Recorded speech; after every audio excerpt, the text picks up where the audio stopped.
Europeans have always smelled. Let's stop using polite words like odor. This wasn't a whiff.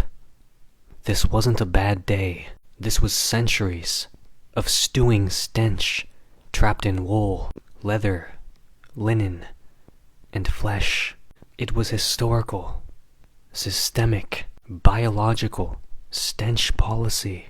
A full body, all angles, top to bottom, olfactory assault.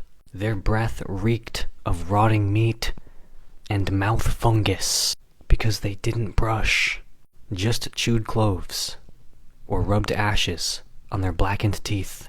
Their feet marinated in damp boots with no socks, no airing, no soap, just foot rot, raw heel flesh, and toe jam so thick it had texture.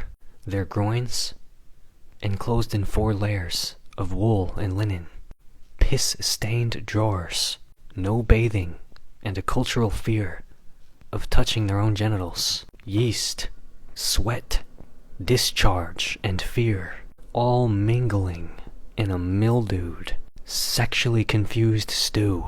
Their beds were soaked in old urine. Their wigs were laced with lice, dandruff, and dried scalp pus. Their royal garments passed down, still stained, with sour crotch melt and unwashed armpit grease. They didn't change clothes. They Febrezed with flower water and prayed. They didn't wash hands. They wiped on curtains. They didn't wash hair. They powdered over rot and wore it like status, and you could smell it coming. Diplomatic records say indigenous envoys smelled European ships before they saw the sails. Maori leaders recoiled from dead water scent of settler bodies. In the Congo, elders noted that the missionaries brought the smell of old meat. In India, servants had perfumed cloths to their faces. Everywhere they landed, they brought an odor that could peel bark off of trees. But here's the real kicker. They called other people unclean. They walked into bathed, perfumed, scented, flower-oiled civilizations and gagged the air, and then tried to rewrite the story like they were the teachers of cleanliness. The Yoruba had soap made from shea and ash centuries before Europe had running water. The Aztecs used herbs, clays, and sweat lodges. The Khmer bathed twice a day in flower-infused river water.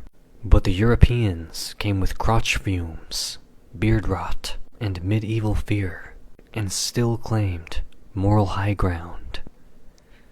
Let's be clear, Europe didn't just smell. It festered. The stench bubbled. It wasn't on the surface. It was in the walls of the castles, the folds of linen, the seams of history. They colonized the world, while leaking mildew from every pore. Every handshake was damp. Every breath was sour. Every empire was built on body odor.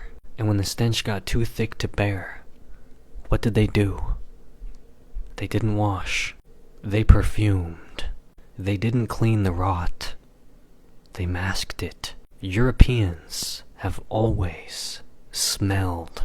They exported genocide, greed, disease, and they did it reeking.